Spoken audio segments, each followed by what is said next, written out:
पुण्याच्या जिल्हाधिकारी कार्यालयाच्या परिसरामध्ये ओबीसी संघटनांचे कार्यकर्ते जे आहेत ते गेल्या आठवड्याभरापासून उपोषण करतात आणि आपण पाहतोय की उपोषणाच्या ठिकाणी सगळे सोयरे JRची होळी जी आहे त्या ठिकाणी ओबीसी कार्यकर्त्यांकडून करण्यात आलेली आहे।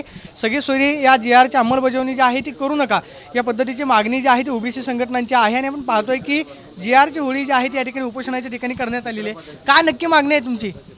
सगळे सोयरे हा मुळातच शब्द आपल्या संविधानामध्ये आलेला नाही आहे। सगळे सोयरे हे वडिलांकडनं येणारं नातं आहे, पण त्याचा जर जरांगे पाटलांचा अभ्यासच नाही आहे आणि ते सगळे सोयरे हाच जर विषय धरून चालणार असतील आणि त्यांच्या पुढे हे सरकार जर वाकणार असेल तर मग सरकारला काय काय शिकायचं अजून हेच कळत नाही आहे। सरकारचा त्यासाठी आम्ही निषेध करत आहोत आणि त्याची प्रतिकात्मक होळी केलेली आहे। काका काय नक्की मागणी आहे?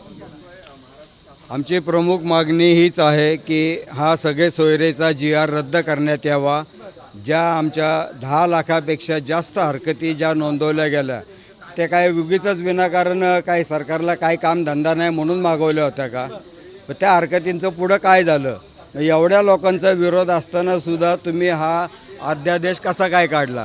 आणि दुसरी सगळ्यात प्रमुख महत्त्वाची मागणी, आत्ता जो काल परवा रिलीज झाला चित्रपट संघर्ष योद्धा, त्याच्यामध्ये भुजबळ साहेबांबद्दल जे आक्षेपार्ह किंवा जे काही चित्रीकरण करण्यात आलेले ते रद्द करण्यात यावं किंवा तो चित्रपटाला सरकारने बंदी घालावी। मनोज जरांगेंच्या मागणीला विरोध आहे। आमचा जो JR काढला आहे सगळे सोयऱ्यांचा तो JRच रद्द केला पाहिजे आणि मुळात संविधानिक पदावर बसलेले मुख्यमंत्री नेते मंडळी यांनी सर्व समाजाचा सर्वसमावेशक विचार करायचा असतो। एकाच जातीचा लांगुलचालन करायचं नसतं। पाहतो की सगळे कार्यकर्ते सांगतायत की सगळे सोयरीची जी मागणी आहे त्याची अंमलबजावणी न करता ओबीसी संघटनांचं मत जे आहे ते विचारामध्ये घ्यावं अशा पद्धतीची मागणी ओबीसी संघटनांचे कार्यकर्ते करतायत। आणि जिल्हाधिकारी कार्यालयाच्या परिसरामध्ये आपण पाहतो की सगळे सोयरींची जी अधिसूचनेची होळी जी आहे ओबीसी संघटनांकडून करण्यात येते। कॅमेरा पर्सन अनिकेत दहातोंडेसोन, मी प्रदीप कापसे, TV9 मराठी, पुणे।